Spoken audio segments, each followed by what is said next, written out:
goals when you make your Eagle rank.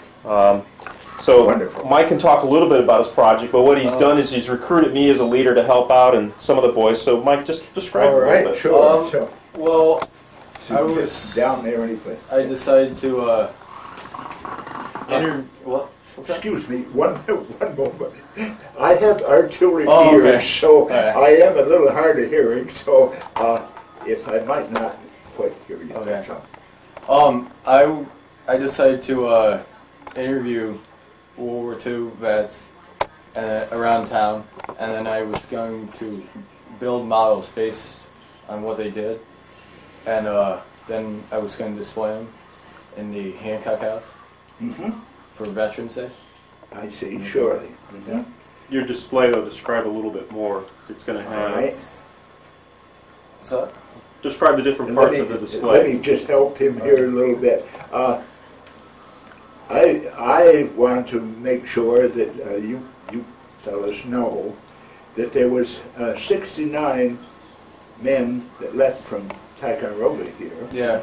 and they went into World War II, and most of them are gone. Yeah, that's why. And they're going fast. So Yeah. this is what I would like to talk about anyway. Sure. But I would like to hear your comments too. There, I'm sorry. Where was I? Well, tell them what it is you're going to be displaying. Anyway, I'm having my display at the Hancock House on Veterans Day. And I have a couple models. I have a PT boat that Gusher Smith used. What else do I have? The USS Ticonderoga, which Stephanie Deschamps christened. Yeah. And, Stephanie, yeah. I know her well. B-17. Yeah, B-17. Yeah. That's about it so far. Yeah, the idea, though, is to get... Obviously, the veterans are passing on, but interview a number of them that we can get a hold of in town, have a video that would play at the Hancock House with some personal experiences, so the younger generations will get a better appreciation. This is what I hope this is all about, you know. Yeah. That, educate. That you will get a little education out of it. Yeah. Now, World War II was a fairly long war. It took about 5 years to complete it from beginning to end and so forth and so on. And I can show you what we did during the war there, and I can show you on the map here that probably the best. Could we? Pat's going to interview and ask you some questions. We're trying to get, as an example, what we're trying to get is a different flavor. We've been fortunate to have some people in town that were in the Navy, different branches of the service. So there are some basic questions we want to ask you, experience. So it might be, how you enlisted, what your training was like, because based on your branch of the service, the training is very unique, and I think they'd all find that very interesting. How when you enter the war and where you went. So as a medic, you can offer a very unique perspective on this that I think would be very fascinating for them. And training as a medic and the equipment you used, and then based on the fronts you were in, the battles. Like we've had some people that were on ships, we've had some people in the Pacific, your European campaign, and some of the things that you had to deal with. But we do have some questions, and then we might have some just based on unique ones for you also. But we like to capture that, so when they edit the tape, they might have it where they're going to talk about how it was enlisted. It will all be edited, and then they'll have all of you coming in one at a time talking about enlistment. Then there might some other things too, like which we think are important. How did you communicate with your family at home, and what was it like? You were probably in England for a short period of time before you went to France, or maybe you went directly to France. What it was like in the other countries, but a whole perspective of different things we want to get from you. But Patrick, you and Mike can coordinate this. Go ahead. He's the videotaper. Yeah, right. All right. All right, guys, your show. What branch of the service were you in? I'm sorry. What branch of the service were you in? I'm in the Army, and I was in the Medical Corps. I since went on to be an infantryman, a fully qualified infantry, and then I went along and qualified as a artilleryman. So I've had actually 3 careers in the service. I've had 40 years of service, so thank you. Right. What type of training did you have, and what was your rank? What, training? Yeah. Well, what I did was I was a young fellow like you, and I was in high school. The jobs were hard to get. I then went and enlisted in the National Guard here in Ticonderoga as an enlisted man, and we would get $12 every 3 months. We'd get a $1 drill, and this was income for me. The war came along, the war in Europe came along, and what they did was the president decided that he needed more trained personnel.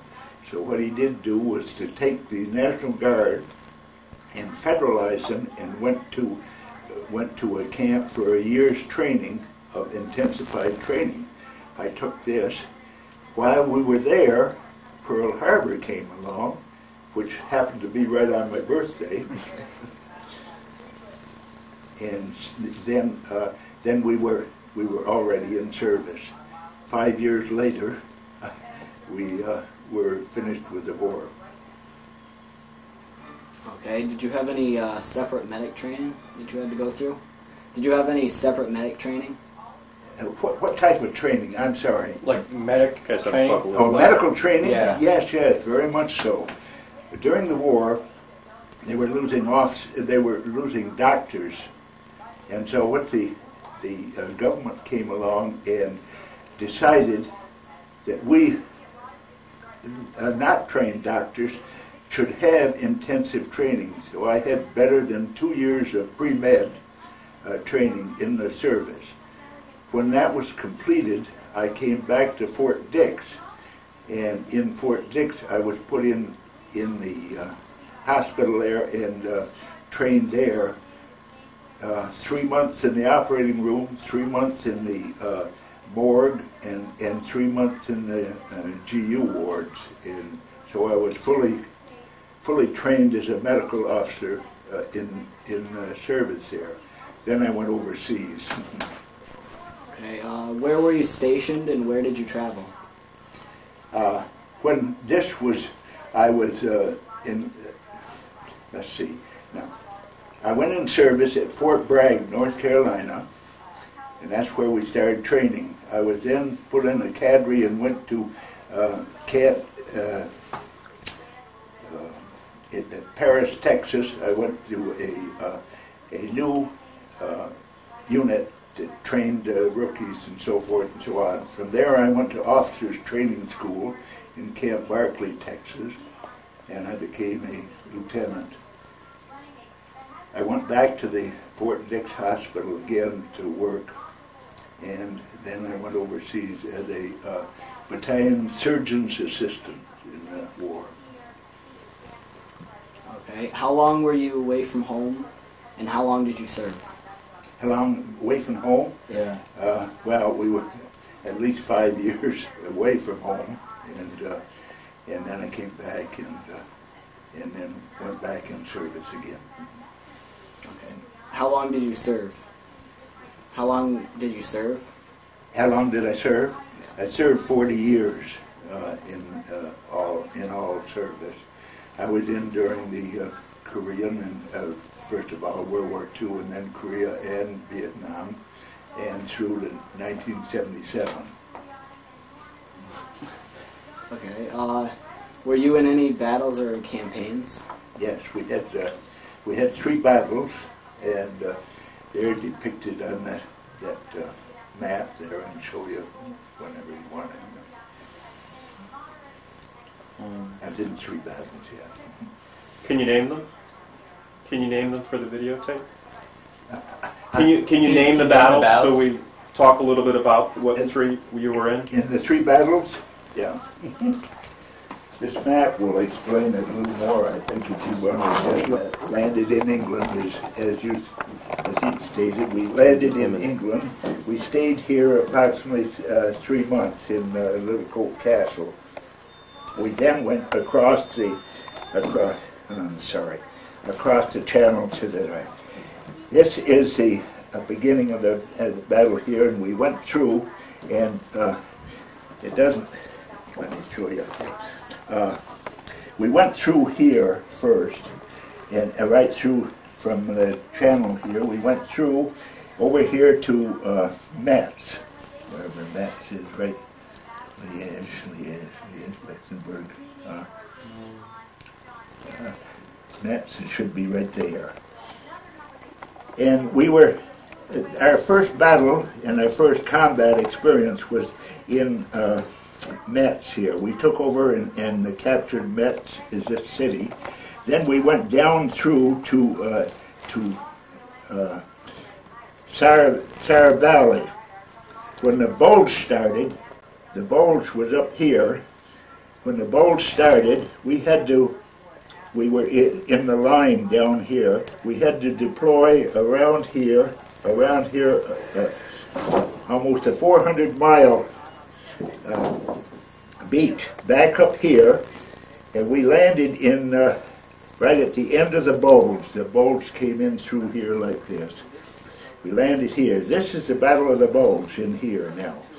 And then we went around into Luxembourg to seal off the penetration here. The penetration like this, we sealed off this. This is the Battle of the Bulge. We were right at the end of the bulge. We went back through Luxembourg, and then we went up the Rhine here. The Rhine was the next. The Rhineland was the next battle. That's the second battle here. We took over Koblenz, and then we went up through the Autobahn here of Germany and on through here. And this is Central Europe. This is the third battle over here. And then we ended up in a little place named Falkenstein, just south of Plauen in Germany, and that's the Czech border. We were 6 kilometers from the war when we ended there.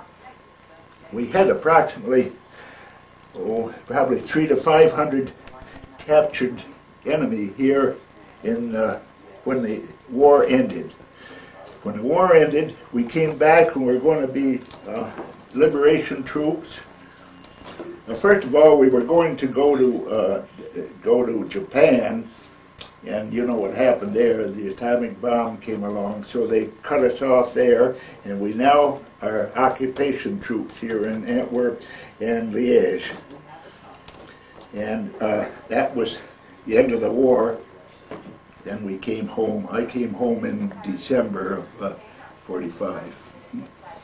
Here's the battles. Ardennes, or Ardennes, they now call it the Battle of the Bulge. It's the Ardennes offensive, then the Rhineland, and then Central Europe. That's the 3 battles there. This is the 3rd Army. This is 549th. This is a unit I was in. It was an anti-aircraft outfit. This was the division I was in, 87th Division. That's the Golden Acorn Division. And this is the battalion record. We were active. The battalion was activated here in overseas and so forth and so on there. But this is a good history. This is our anti-aircraft gun. This is our Quad 50. We had 2 weapons. This is your 40 millimeter anti-aircraft gun, and this is your Quad 50. We could take this Quad 50 off, or we could leave it on this half track. It's a half track, and so we went into battle usually with this. And I'm sorry, this keeps being. If you needed firepower stationary, we could unload this Quad 50. What it is a seat like this, and these 2 50 caliber machine guns here, and two 50 caliber machine guns here. The operator sits in this chair and can fire 1, 2, 3, or 4 of these weapons. It's a wicked weapon. One night they were on guard duty, and the deer come out. So a fellow was going to have some deer meat. He opened up with his quad 50, and we had mincemeat. So it was a terrific weapon. All right, now. I'll move this over. I've got a couple. Have you got some more questions? I'm sorry. Were you on a ship, a tank, a plane, or? No, we went through that. Was that on a ship? No. Oh, what? I'm sorry. All right. Pause for Mr. What Clarke? Can you talk? Yeah. What were your impressions of the enemy and/or the civilians you saw? What was my memory? What in? What were your impressions of the enemy? Of the army? Enemy. Enemy. Enemy. Yeah. Oh, of the enemy? Yeah. They're very well trained, a very great fighter in the beginning. And what he did do was finally had the civilian. He had to conscript civilian people in, and they were untrained. And what they had to do, they ended up finally putting the soldiers in back of them and pushing them into battle. But they were a well-trained, well-equipped army. I've just got through cleaning my weapons. Here's a couple of things to just look at here. This was our type of infantry, and this is a cleaning kit that you carried on your belt and cleaned your rifle with them. And this is an American here, and with your different things, they're telescope. They have cleaning materials here and so forth. How they are equipped here. Now, this is the German one, and you can see the difference in the things here. This is the thing that they swabbed up their rifles with. They used this type. We used a solid thing that you put together here and so forth. This is just a little thing to show you the difference. This is the enemy one, and they had all kinds of tools here to use with them. But this was, you'd put this down in the barrel, put your swab on the end of it, and then pull it up. And it was so that they could put it in their pocket and do it. This is a military one anyway. I can work on that. I'll put it back together again. Okay.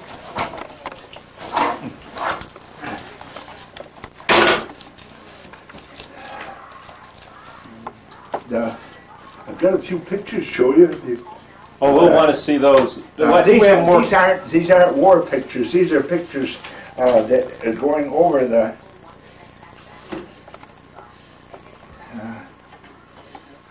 This is a type of battles places where we. This is the present day situation, but this looks very much like the situation was there. This is a interesting thing. It's the division. That's the division insignia again. The gold. That's yours. Golden. I'm sorry. The golden acorn. That's yours. That's the unit That insignia. was placed along the Rhine where we crossed the Rhine. We had to cross the Moselle first and then cross the Rhine, and this was just after the Battle of Bulge. This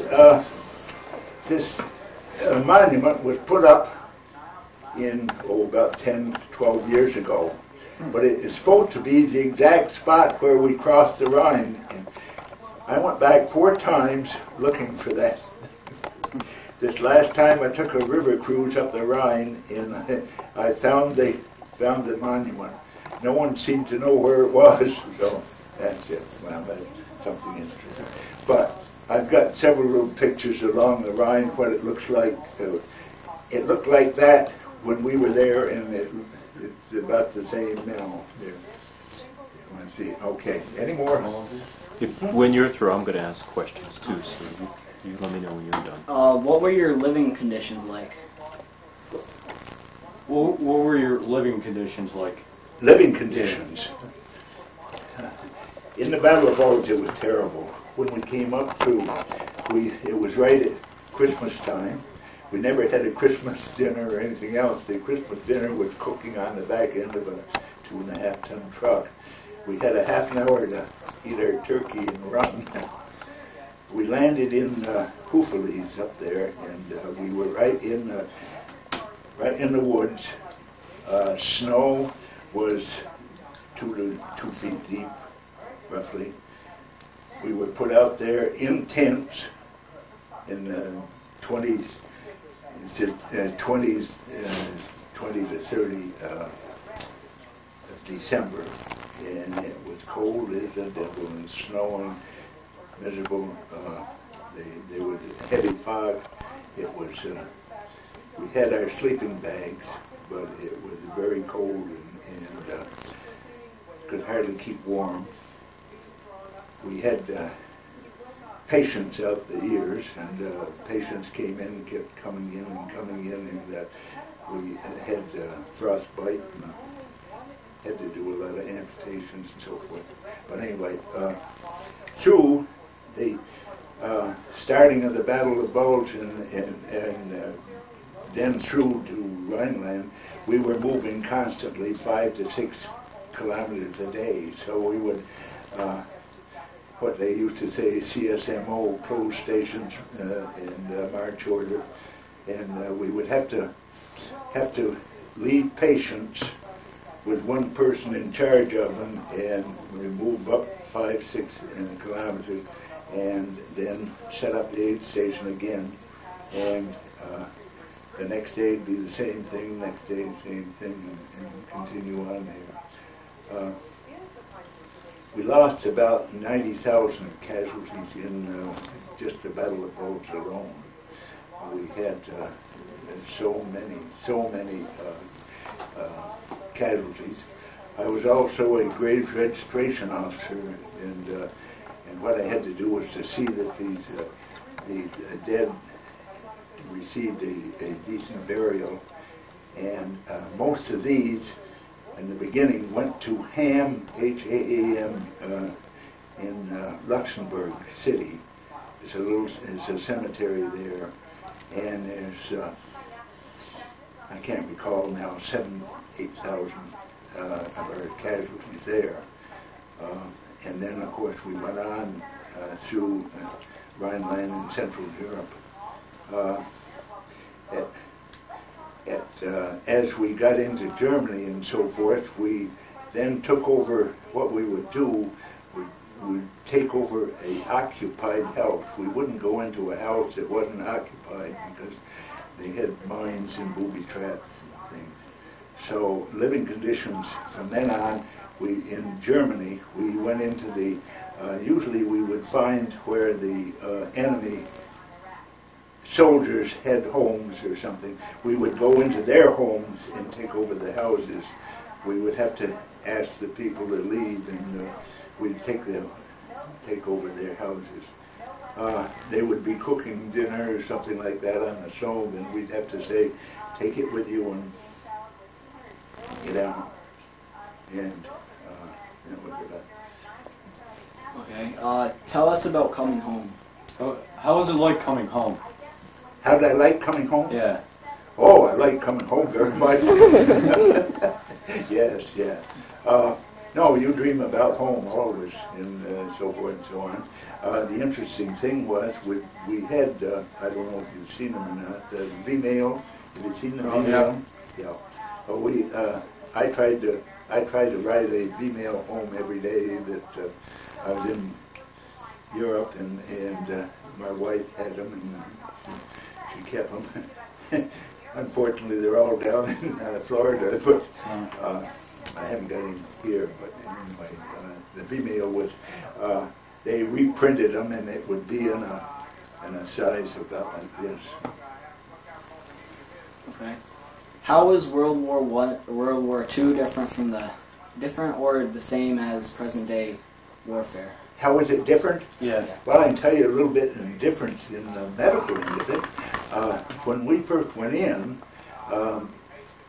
when I first went into the National Guard in New York here, we had old World War I ambulances, and we trained with those. It was the old hard rubber tire.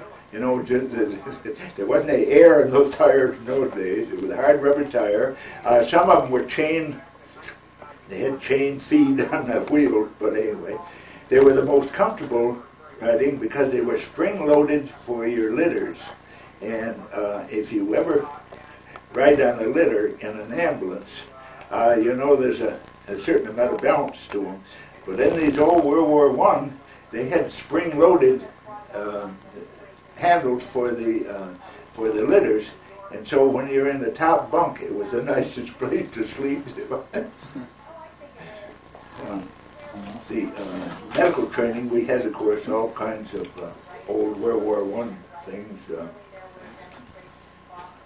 What kind of supplies did you have? What kind of supplies did you have in your medic kit? In the supplies, we Yeah. had everything that we could possibly need, even in operation. We had a complete medical.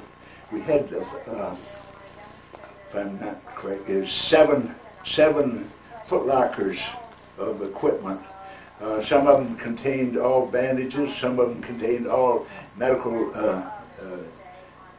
equipment, and then the others contained the drugs and your medicines and things like this. Then you had your complete sterilizing equipment. You had an alcohol burner for for emergency use. You had electrical for if you had power, and then you had means of just using a Bunsen burner or a burner type thing for sterilization. Sterilization was something we suffered all the while. In the winter time, we would set up basins of alcohol, ethyl alcohol, and water, and we would dip our hands into the alcohol. Rubber gloves were almost out of existence, so we would have this pan of alcohol here, and we'd go from one patient to the other by sterilizing our hands, just dipping them in. And if you think that's fun, put your hand in the alcohol when it's cold, even 32 degrees, and you'll think you're in your hands are frozen. But this was the only type sterilization we had, and we just went from patient to patient. And, we did all types of operations. We did from any assisted in brain operations, amputations. We amputated in the field. We amputated many arms, legs, toes, ankles, things. We were limited on, as you say, supplies. We were limited on we only had 5 pints of blood a day. We'd only have 5 pints of blood a day. We'd have. They did at first limit us 5 plasma a day. So you had to sort the patient who would receive these. It's hard to believe, but I was mostly a what they call sorting the patients.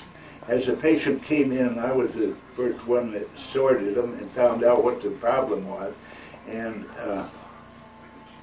in combat, you want to save the less wounded personnel, because if you can get this soldier patched up, he can go back and keep fighting. Whereas if you've got a seriously wounded patient, Yeah. A seriously wounded patient, you've got to fix him up and evacuate him. So who gets the blood, who gets the plasma, who gets what? Many casualties came in. You'd start to help them out and they'd expire. So you would have to go on to the next and on to the next. It wasn't fun working as a medical soldier. There's two things that I would like to have you understand what they are. Two things. One of the things is bravery.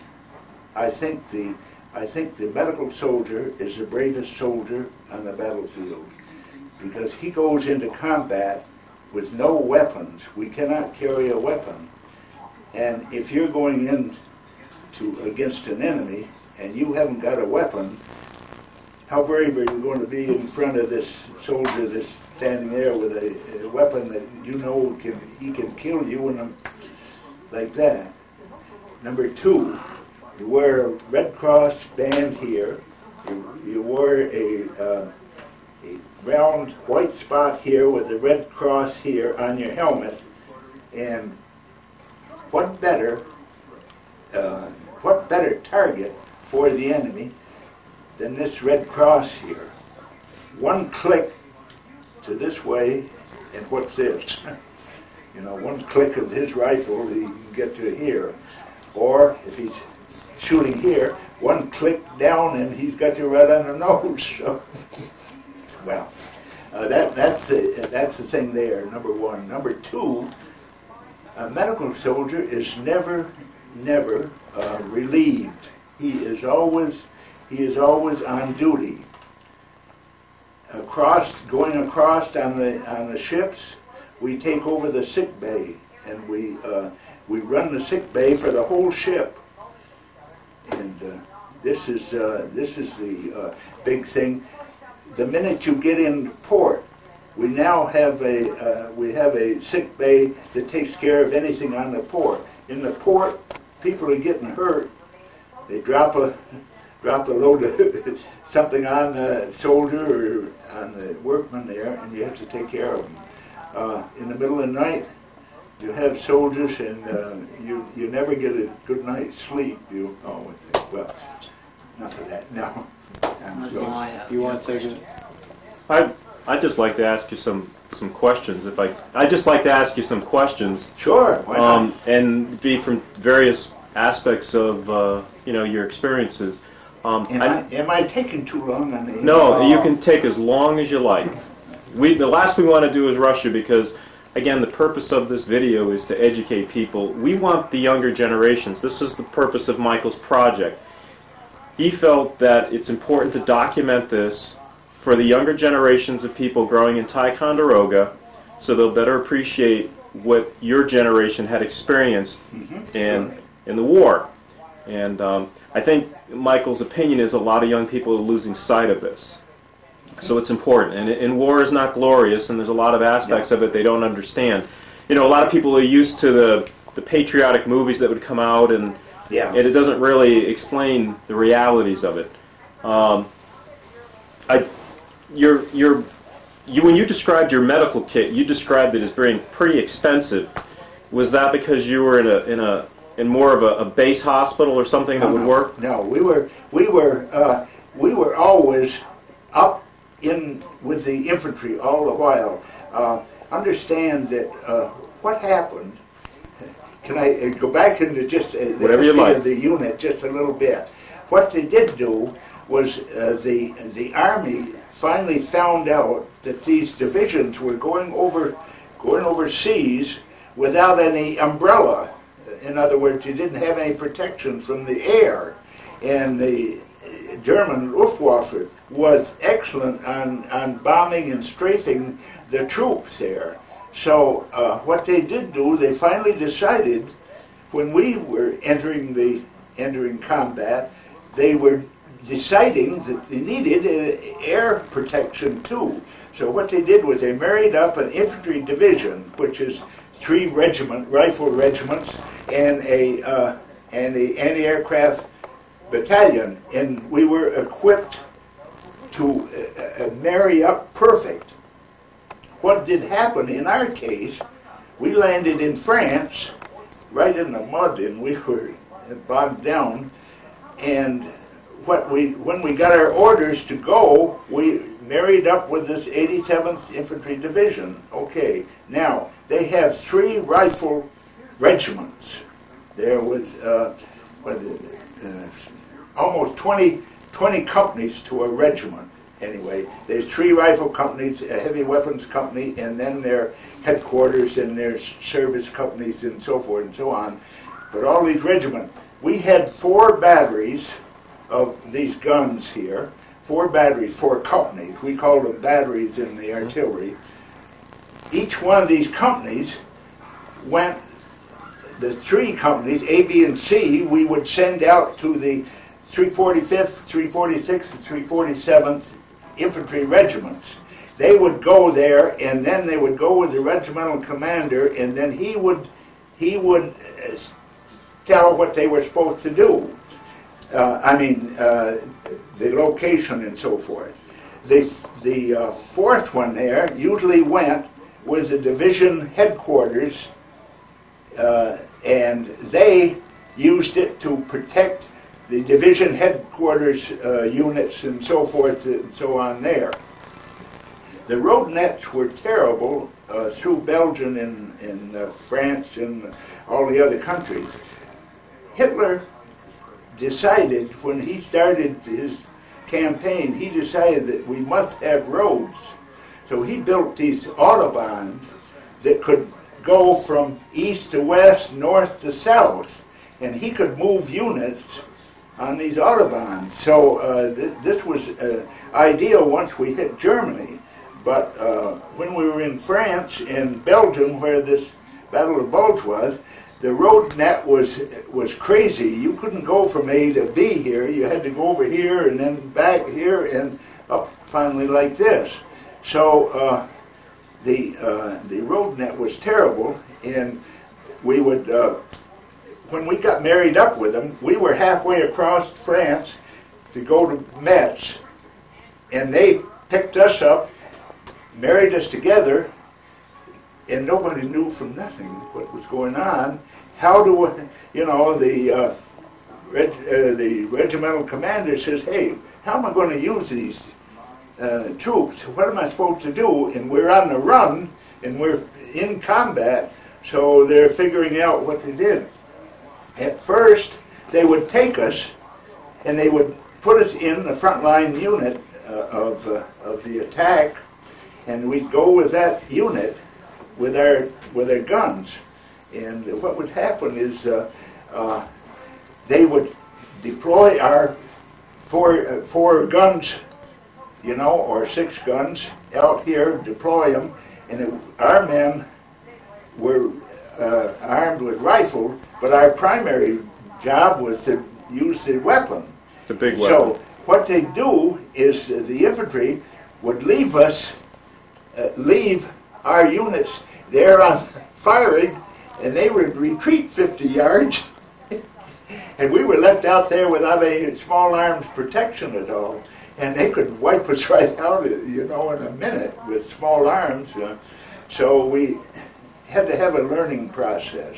So finally, we got married up, and we finally got to do what we would do. We'd go out and protect a bridgehead or a city or something of this sort with our guns, and our guns would be pointed up in the air. And you talked about the road net. Probably the most critical road net was the junction at Bastogne, because in that area all the roads led to Bastogne. Bastogne was a principal one. There were also a couple more. St. Vith was another crossroads that was very, very important. And what happened is we come along there at that road net, and they put up such a resistance to try to keep us out that we finally had to back off, and they just literally wiped out St. Vith. Bastogne was another one. Bastogne, and I'm glad you brought that up now.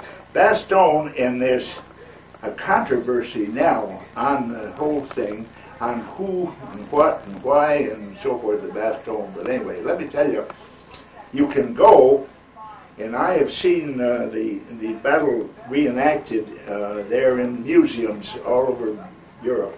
What happened is the Germans come down like this, and they got orders to take Bastogne. And Hitler was entirely pushing for Bastogne. He wanted that worse than anything. What happened is they circled around Bastogne almost to close the gap, but they never did close the gap.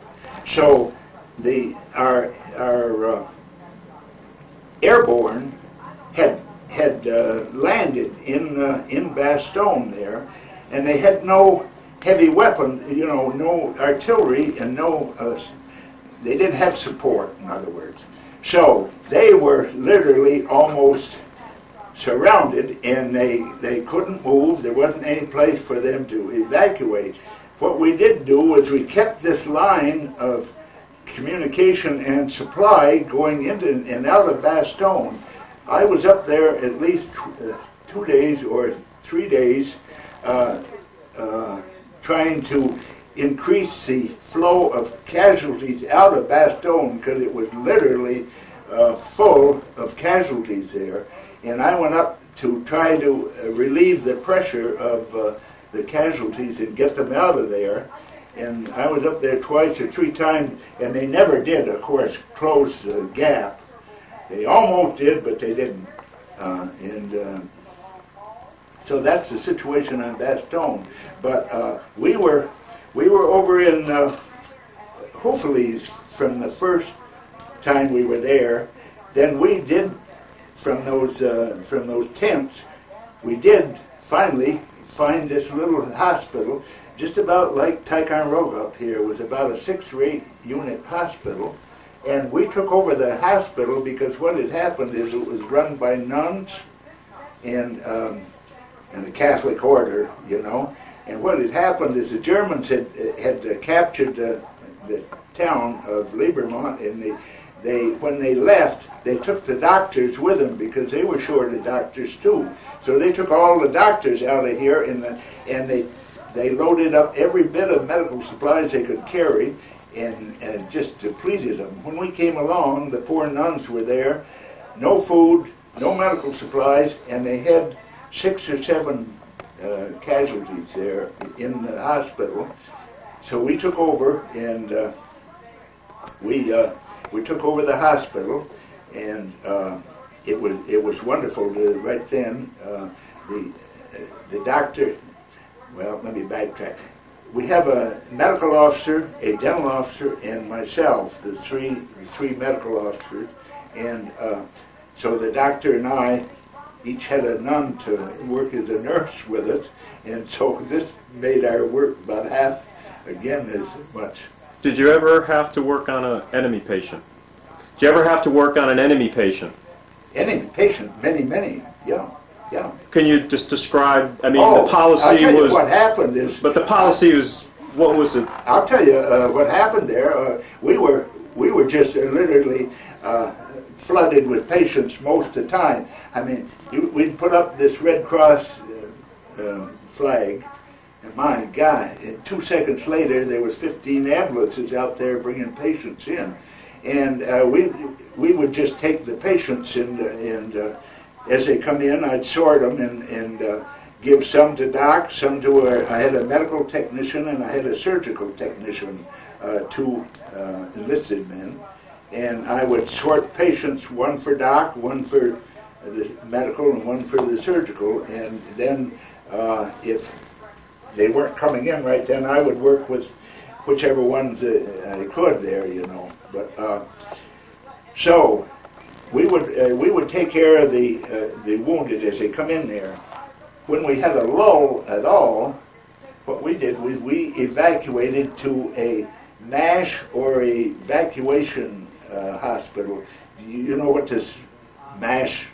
You've seen the MASH thing. That's just about what we were. You were blood up to here and everything breaking loose. But anyway, so we would we would send our patients over to them. Now, if we had a lull and we could get away, Doc and I would go over to the evacuation or MASH hospital and relieve them, because they only had 5 medical officers and they had 5 nurses. And so they were going night and day too, just like we were. But we would go over there and we'd take over and let them get an hour's sleep while the patients were still coming in. We'd see some patients here and fix them up, send them over there, and then they'd be just arriving when we'd get over there, and we'd take care of them. We knew what was wrong with them. We were working one day in this, in here, and the patients were coming in, and we were just a steady flow of patients coming in. This patient came in, and it was an enemy. It was German. It was a German enemy, and they just stripped his, I forgot what was wrong with him then, but they stripped his clothes off and started to work on him. And all to once, somebody said, "Grenade." And my God, everybody froze. And what had happened, infantry carry these hand grenades, the macho guys, all around their neck, you know. And the Germans did too. They had these grenades on them. Nobody stopped to frisk these guys or anything. They just running the patients through. And somebody said, "Grenade," and we all froze. And my gosh, this guy had, this German had his grenade in his hand here. And no one, you know, a split second, no one knew what to do. We grabbed a ether cup, put it over his face immediately, and 3 of us grabbed the hand. He'd already pulled the pin on the thing, so you know what a grenade looks like. It's got a handle on it, and it's got a pin on it like your fire extinguisher. You pull a pin, and then all you have to do is let go, and this handle flies off, and it's from 2 to 10 seconds later, it's going to explode. So we grabbed the grenade. We didn't have a German pin to put it back on, so we had to make sure the handle was still intact, and we got it outside the operating room and gave it to a infantryman out there, and he ran out and threw it in a levee, you know, a place there, and the thing exploded, of course. But that. Yeah. But you had to work on enemy patients too. Oh, we worked on anything. Anybody who came in. Oh, we did civilian. My wife don't like to have me tell this, but we delivered 5 babies overseas. The first one was in Liebermont there, in this little hospital. I delivered a baby there.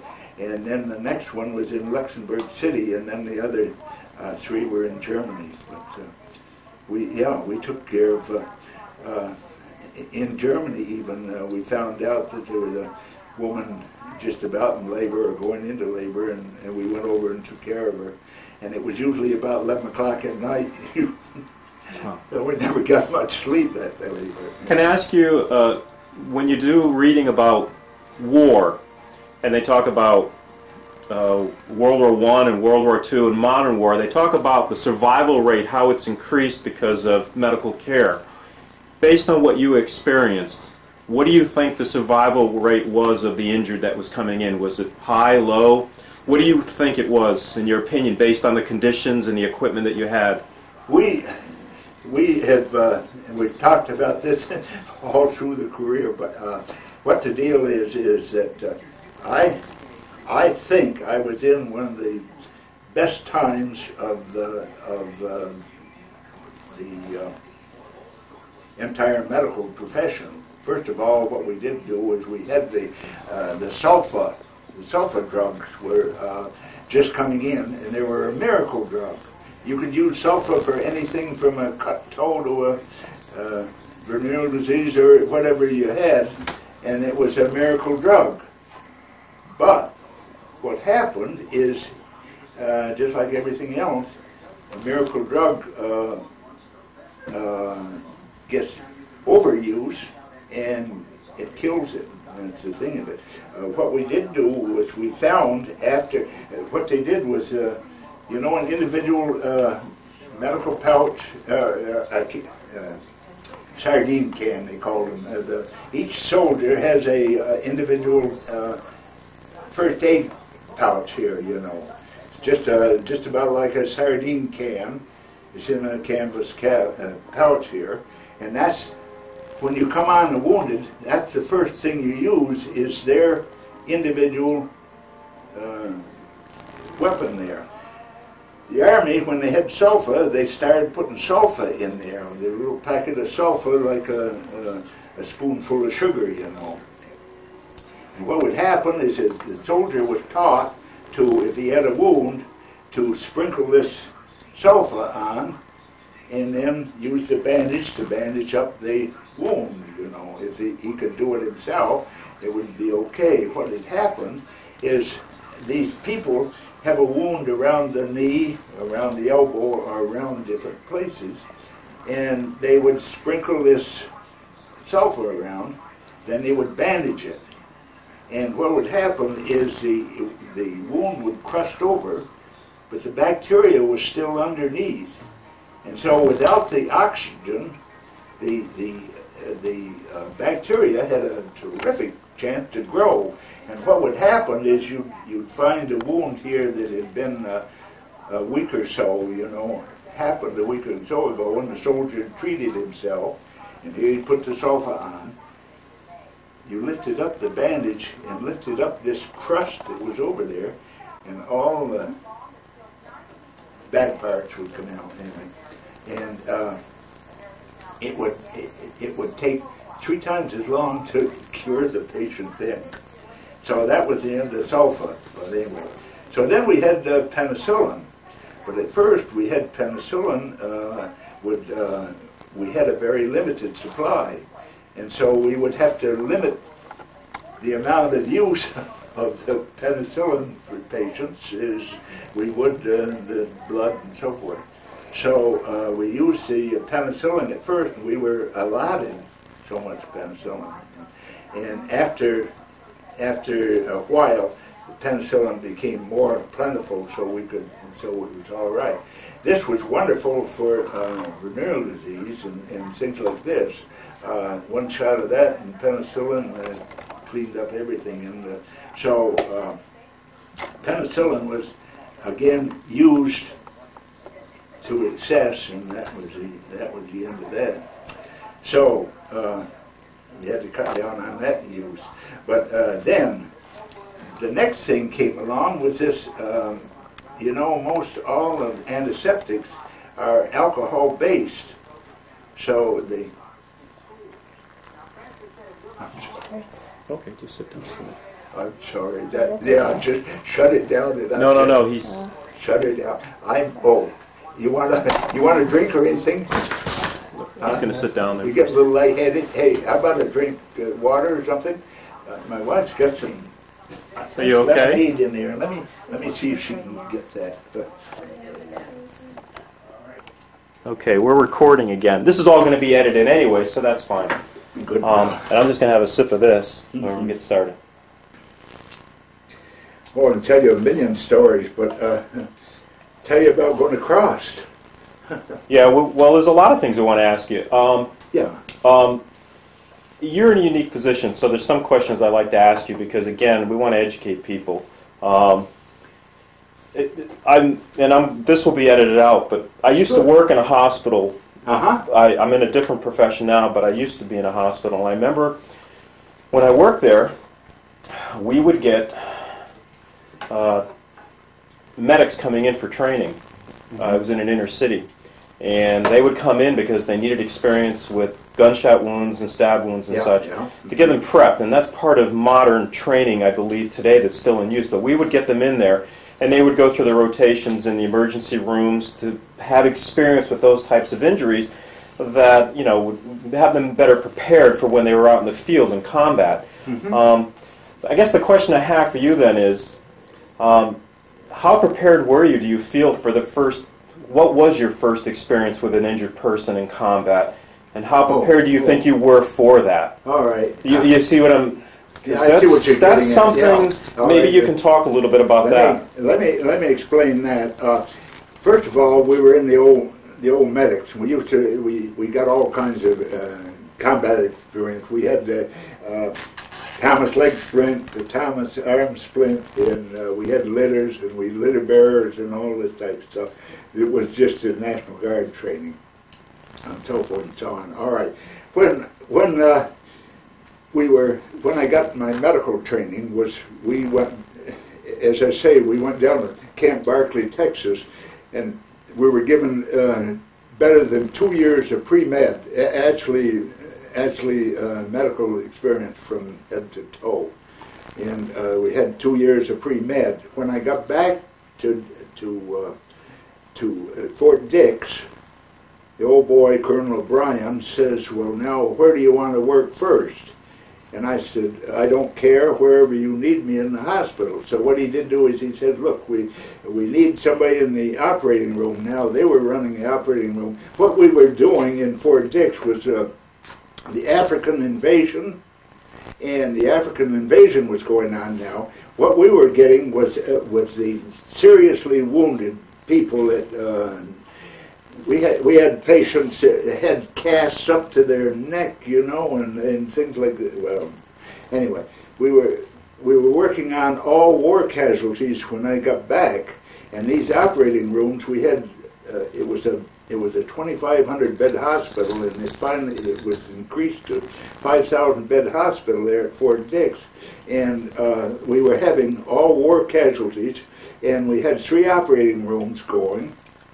And just operating, and it was post operating. You know, you'd take a fellow that had a injury on an arm or a leg or something like that, and then redo the operations and things.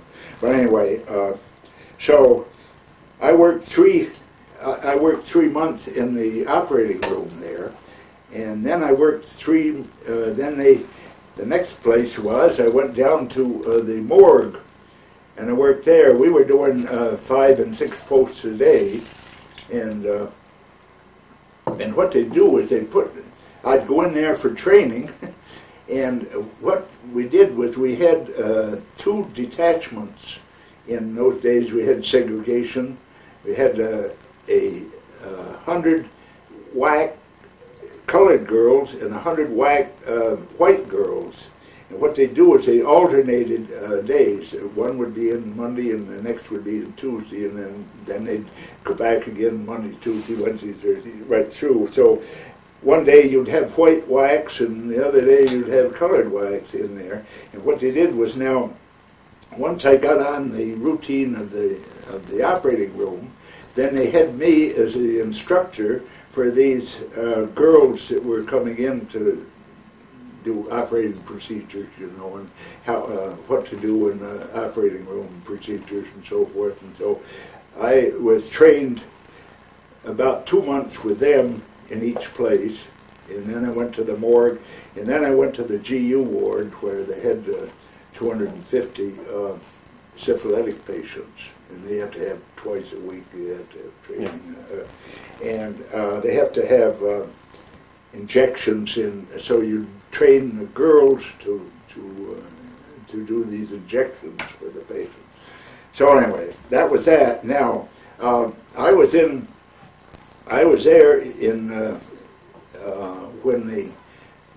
there working when the invasion of Europe, June 6th, took place.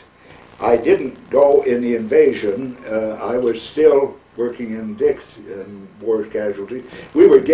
By then we were getting patients from Europe too, and so all over the world, in fact, there at Dix. But anyway, so after the invasion, I was assigned to a combat unit, and it was this 549th, this anti-aircraft outfit. And so then when I was assigned in June, we went into England that July or August, and then I went into combat there.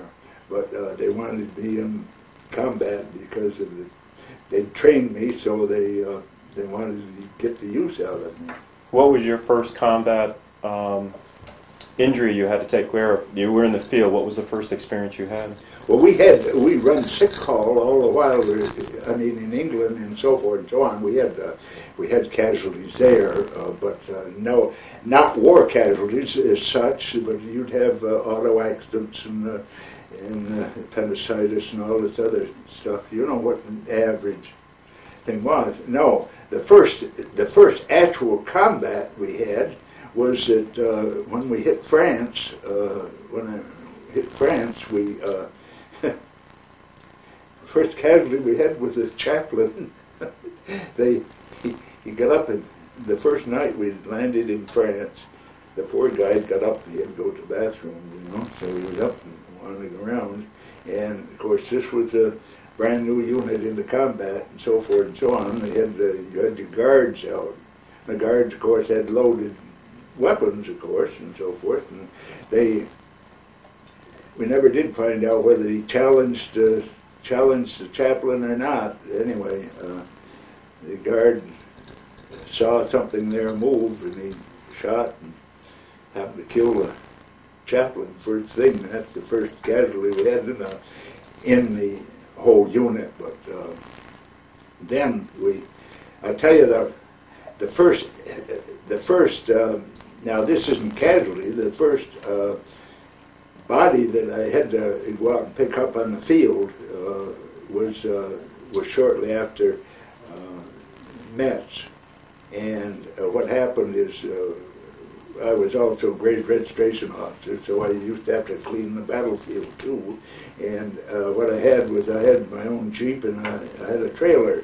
And you could carry the deceased in the trailer there. And so I went out this one day, and I had this fellow that was he was actually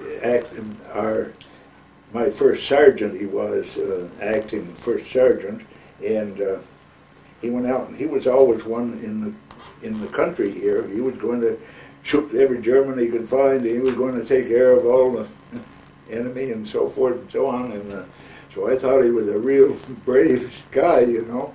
We went out to pick up the first wounded, first guy in the battlefield, and anyway, so we came along, and I don't know, am I too gruesome or not? What No. we have is a bag. It's just a cotton bag that you put over your mattress. We call it a mattress cover, you know. It's a mattress bag, and we had a number of those. And what we do is we pick up a deceased and put them in this bag here. And I don't know, you can call it a body bag or whatever you want to call it, but anyway, we put them in this bag and so forth and so on. So we went out there to pick up this fella, and I, not thinking, I said, okay, you grab the head and I'll grab the feet, you know. And he bent over to pick up this guy, and he looked at him, and he just turned white. And he couldn't talk, he couldn't move. So I went along and grabbed him, and I said, hey, go back and sit in the Jeep there, and we'll be going in a minute. And so put the body in there and loaded him, and anyway, he couldn't even drive back to the base. But anyway, he got, so I never took him out on another run. He did his administrative work, and he was good at it. Well, it's like you said, there's different types of bravery, and you know that's the important part about documenting what your experiences are too, because in everybody's mind, bravery is perhaps one view of bravery as an individual who might be in combat fighting, but I think it's important for people to understand there's other acts of bravery, and being able to take care of wounded and going into to harm's way without weapons to protect yourself, as you described, is another very important part of it. And so being able to take care of the loved ones that are lost, for the families that are back home, and these are all important things. And I guess along those lines too, I have to ask you a question.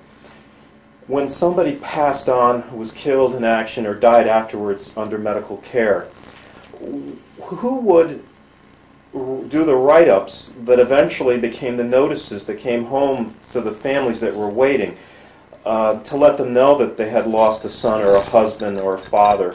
There were the write-ups, but I mean, was it part of your staff, or do you know who would do that? Yeah, all right. What happened is a patient died, you immediately in this country, yeah, in the United States here now, if a patient died, we have in Fort Dix, I'll use this for example. Fort Dix, we had all these officers of the day. You're acquainted with officers of the day. All right, we had a medical officer of the day, a surgical officer of the day, and an administrative officer of the day. I was a medical administrative officer at first there, you know. So I was the administrative officer of the day. So I'd pull this duty about once a week in the hospital there, you know. Now, it meant that you had to know how many critical casualties you had that day in the hospital. And it was up to you to know how many there were, what wards there were, and what the critical patient was. All right. If something happened, I mean, supposing the patient died, okay, then the ward immediately notifies the administrative officer of the day. So I have to go down there and then do the administration part of it in you know, just a simple medical write-up of the patient died at such and such a time and what ward, and you know, it was you had a routine notice on the thing. That went into the medical chain, and now I don't know what happened then, but they very carefully notify the family and so forth and so on, and very carefully don't just rush in and say, "Hey, it's gone." No. So anyway, they try to do it very humanely as possible. Immediately after I've done the write-up, then I have to see that the patient was taken to the morgue and properly handled, and you know, done the thing there. I mean, you had certain people had certain duties all the time there. I mean, if the patient was critical, and the medical or surgical officer of the day had to come down immediately and check if there was any change in things, and usually the medical administrator was the one that did the final write-up on them. But it was purely a medical documentation, not this soldier was in such and such a unit or anything. We didn't do that at all. Notified, of course, the unit was notified, but we didn't do anything about a write-up or anything else on that. No. What was it? I was going to tell you something else just on. I forgot now. It will come to me again. I guess the only other question about the Battle of Bulge I'd like to ask you about is the climate. The boys here, they go camping year round, and I know it gets cold up here. You know, we're up and we get pretty cold weather, but we're dressed for it, to be honest with you. I mean, they've got warm clothing on, long johns, and nice winter boots and such. I think it's hard for young people to understand being in a battle like that in the middle of winter without, for the majority of the people, having lack of proper clothing. Can you talk a little bit about all the problems that came about from that? Because, you know, in Ticonderoga, we get sub-zero temperatures every winter. There's something else I want to get across to somebody. If I'm too long-winded, let me know. Keep going. All right. Now, what happened is we had these combat boots that were up about halfway up to your leg there. They had two buckles and wrapped around here on your legs, and usually you tucked your pants in, and it kept the mosquitoes out and things like this, but there's no mosquitoes in the middle of winter. But anyway, but these combat boots, somebody in July of such and such a year decided that these combat boots, we used to polish them and keep them all a big polish on. Well, some bright young congressman decided that with the sun shining and glistening on the boots would give your position away. So he had the bright idea of reversing the leather on your boot. So he reversed the leather so the coarse part of your leather was on the outside here of your boot. And the shiny or the smooth side was next to your thing. That was perfect in normal weather like this, you know, and so forth and so on. But what happened is that this leather would suck up and absorb water like nobody's business. It would just suck. You step in a puddle of water and it would take a gallon of water right into your boot there, and it was killing. They issued this dubbing, which was just more or less extra grease that would put on there and so forth, but it wouldn't last 2 minutes on the thing. And in this winter invasion, these soldiers would dig a foxhole, and they would come into the water and ice and snow would be in the bottom of the foxhole. So you'd jump in the foxhole and hope to keep the shells off, you know, from flying around. But you'd step right into the water there, and the first thing you know, it just took about a night or maybe 2 nights. You'd get trench foot, and what would happen is you get this trench foot, and your feet would turn black as coal, you know. And when the minute you saw that, you had to remove them, remove whatever black you had, or gangrene would set in, and you'd be without a foot anyway. So what we used to have to do was find these soldiers and have them take care of their feet. It got so bad that the chain of command had to issue orders that each soldier had to have 3 pairs of socks, and these are double wool socks that you wear, and you had 3 pair. One you wore, one that you then that would get wet, so then you put that pair under your arm here so that they would dry out, and the 3rd pair you put in your helmet liner under the steel here. So you had to have 3 pair all the while, and you were supposed to twice a day take your boot off, massage your feet, and then put dry socks on, and make sure you do this. What happened is one of the regimental commanders was relieved to command because he had so much trench foot in his units. And so it got down to as far as that. Trench foot was terrible in the Battle of the Bulge. We amputated and amputated and amputated, and that it got to be almost 50% of what the casualties were coming through, you know, would be something on the feet.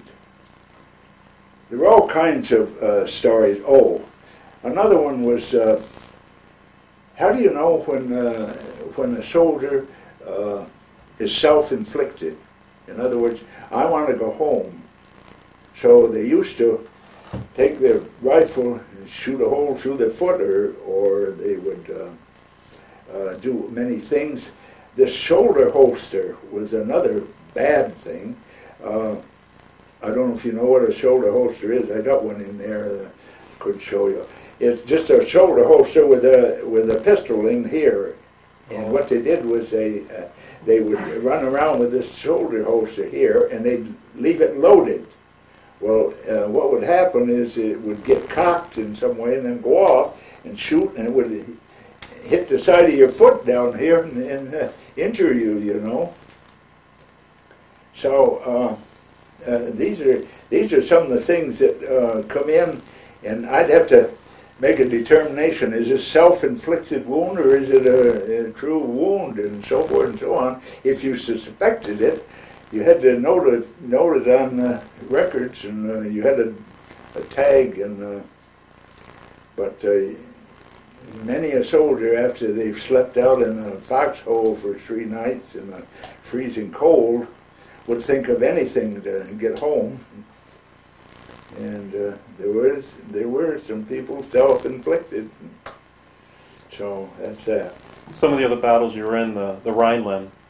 The Rhineland. The Rhineland. Going over into Germany.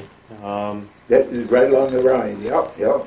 Oh, it was a picturesque. If you've ever been in the Rhine, it's a picturesque beauty spot. You know, and all these nice little cute homes and all this and that and the other thing. The Rhineland, we had to cross the Rhine. We had to first go across the Moselle first, and this was kind of a training thing. They cut the Ponton Bridge up, and we got across the Moselle. Thank goodness we'd taken the other side of the river on the Moselle side, so that wasn't too much fighting when we put the bridge in. When we come to the Rhine, it took us a week and a half to put the bridge across there. What they'd do is they'd get half of it out in the middle of the Rhine there, and then the Germans come along and bomb the devil out of it and ruin it, and so forth and so on. And we went up. I went up several times in the night. Night, of course, was the time to work on it, and what they had was the generator plants that would put fog out, you know, and stuff like this. They put fog out so the soldiers could work there and the Germans could look, and they couldn't see anything. And anyway, you went up along the Rhine there, and they would be crossing it like this, and you'd look out and across the river and so forth and so on. The Germans were right on the other side. And 11 o'clock at night, you could go up there and you could read a newspaper. It was lit up. They would have all these incinerators and try to watch what we were doing. And of course, they would try to put a bridge across, and they'd be blowing up and bombing. And oh God, it took a week or two to finally get the thing across there. Then we went up in the Remagen Bridgehead. You heard that one. Well, we got up there, and the Remagen Bridge was still intact. And the goddamn thing, they blew it up finally, but it blew one section that went down. When you ended, you said roughly 6 kilometers from Czechoslovakia. Did you link up with Russian troops? Did you see any Russian? When you finished the war, you were near Czechoslovakia. Yeah. You were pretty close to Russian lines then, I think, coming in from the other side. Did you encounter Russian troops? Yeah, we never did actually. We never did run into a Russian unit as such. There were all through Germany. Run into this. DP, what we call displaced persons. The Germans went into Poland, you know, and Russia, and gathered up all the workers, and would take them back to Germany, and they'd have them work in their factories and work in their homes. If you were an officer in the German army, you could get these DPs to come in your home and do your housework and the whole works, you know. And these were displaced persons, they called them, DPs. They would take these people and put them in a Grange Hall, Elks Hall, or someplace like that, you know, where they had a big hall where they could sleep. And what they did was they had 2 by 4 beds made out of them with chicken wire for mattresses, and they would put these whole families in these halls. And what they would do is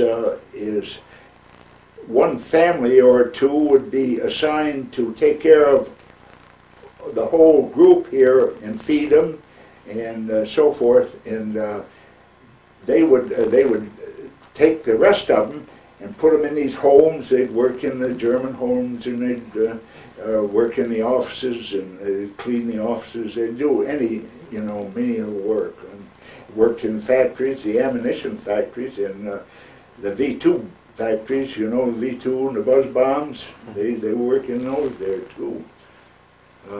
I have two more questions. Yes, sir. Go ahead.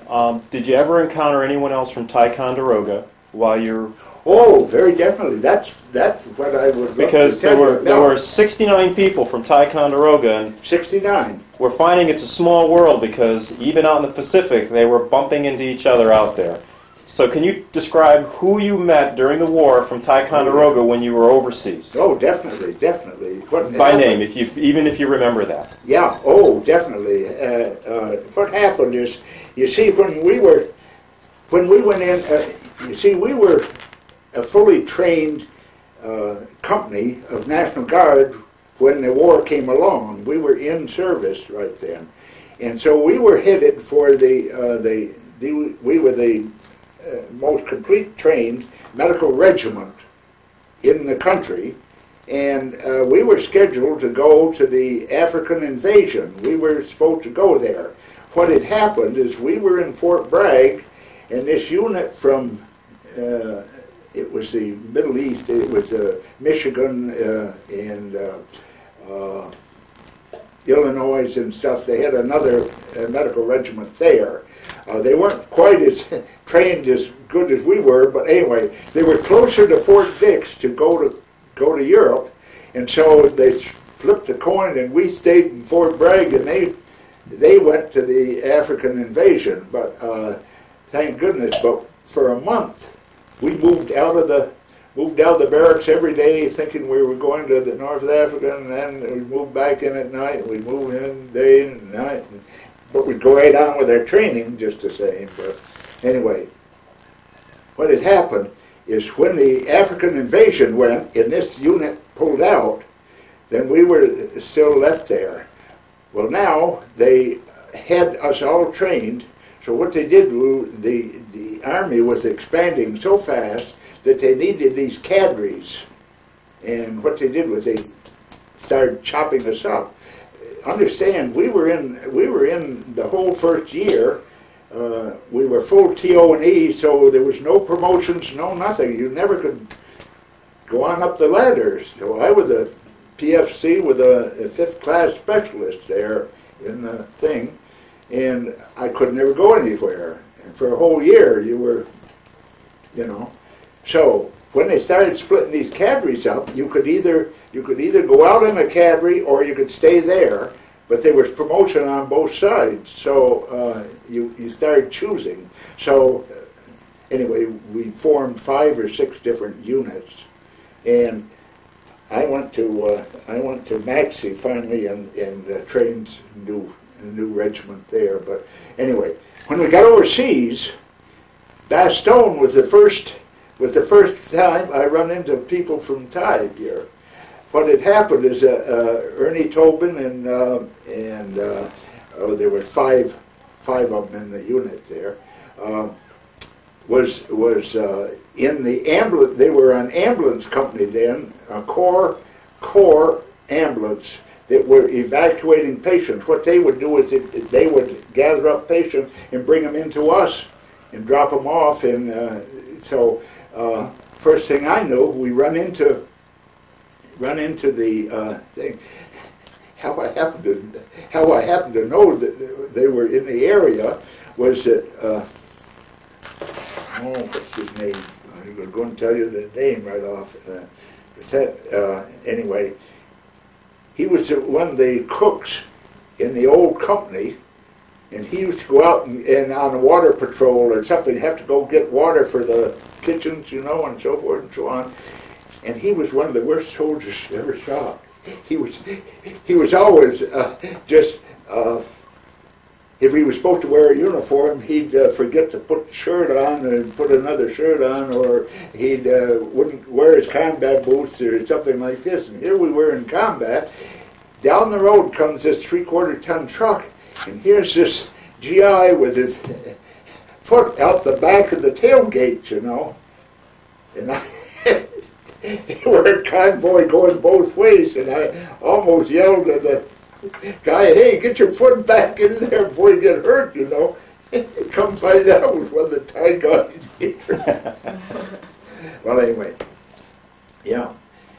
All right. I knew that they were in the area, and they were evacuating patients to us, and we'd so in this little Liebermont, we were in there a week or so, and they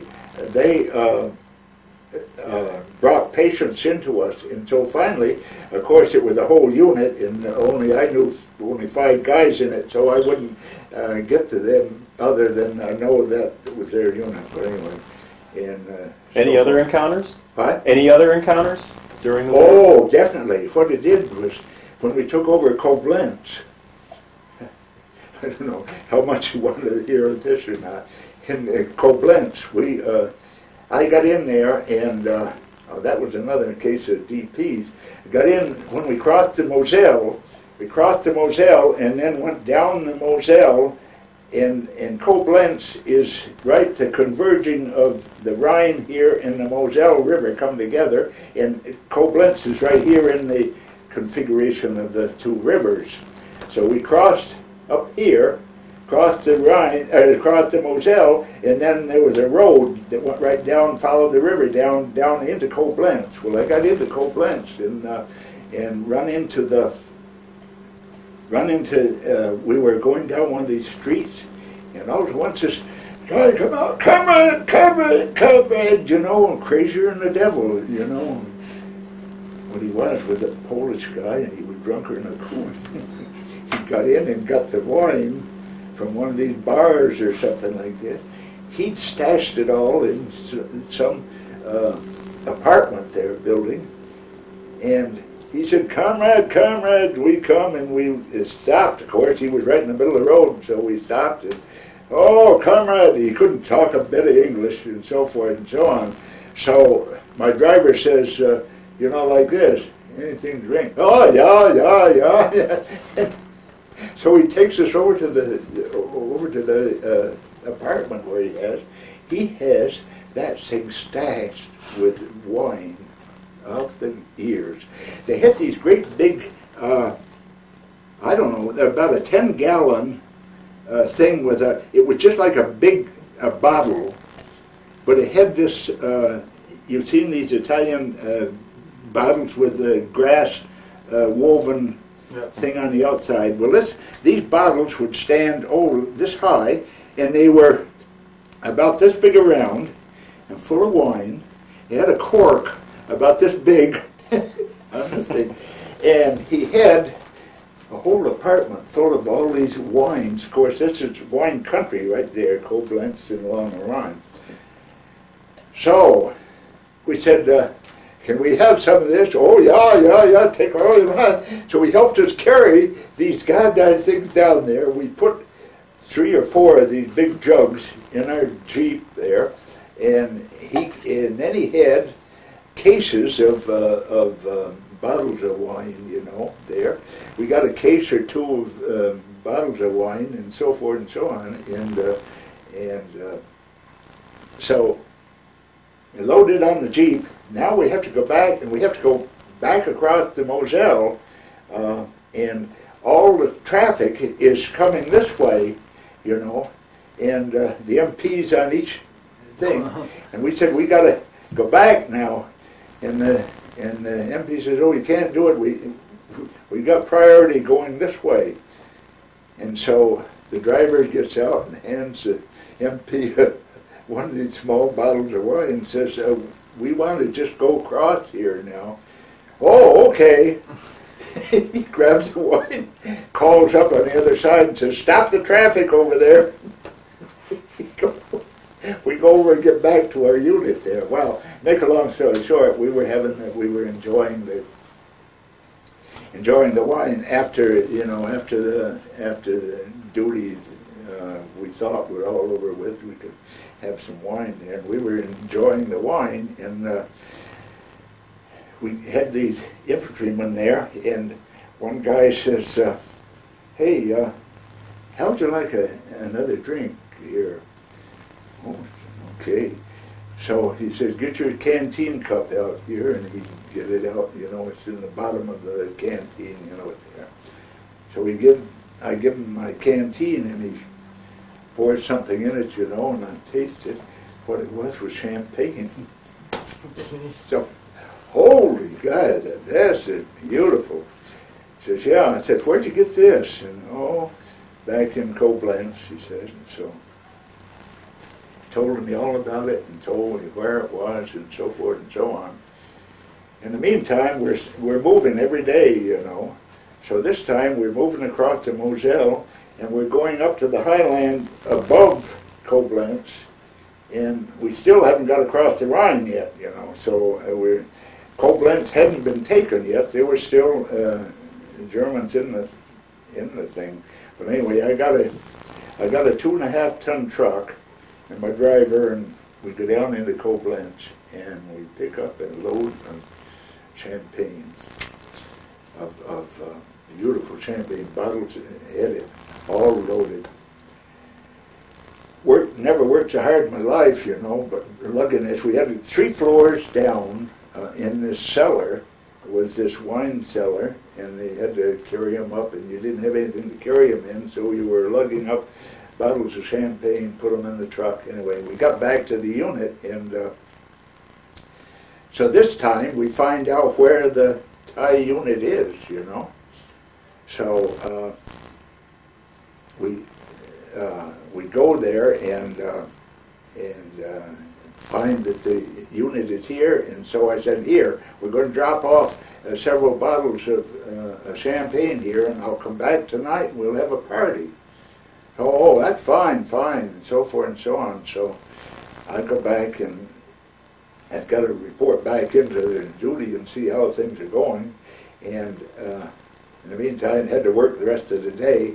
And that night, I went back to where the Thai unit was. So I walked in and I said, "Hey, where is everybody? It's awful quiet in here," and so forth and so on. Yeah. They were all loaded. They got into that champagne. I didn't let them know that don't touch it until I get there, but they got into the champagne. Every one of them was asleep in a bunk. So another party we had.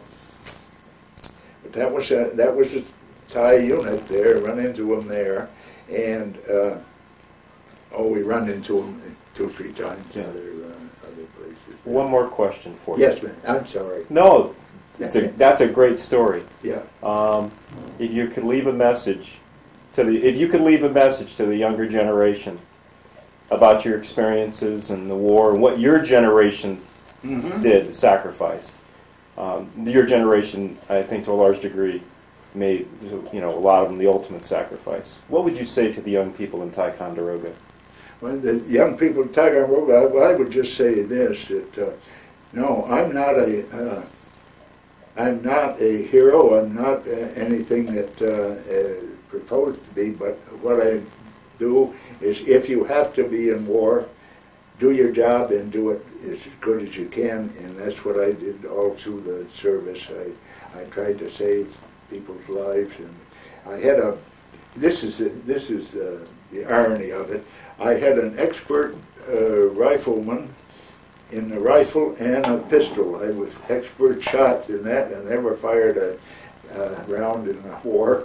So, but my thing, if you have to go and do your duty. That's it.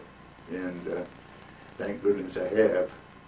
I'll tell you right now what I have done in my life. I'm not saying this to brag, but what I've done, I've come back, and I lost my first wife, and I was devastated and didn't know what to do. And I was near a Army or Air Force hospital down in Homestead. but it was about a 50-mile drive, so I didn't go there. But I did volunteer in a civilian hospital, and I've got better than 5,000 hours of volunteer time. I've worked in the emergency room at Holy Cross in Fort Lauderdale since 1990, and I had better than 3,000 or 4,000 hours there of just volunteer time. I worked a lot on sorting casualties there. No civilians knew about this, but I helped out the triage nurse. If you know, the triage nurse was swamped sometimes with patients coming in, and I would more or less help her. And as she was busy taking one patient, I was trying to sort out who should go next, and I did this, and we worked out fine there in Holy Cross. I went up to then JFK Medical Center, and I've been working there up until this last fall. I worked there in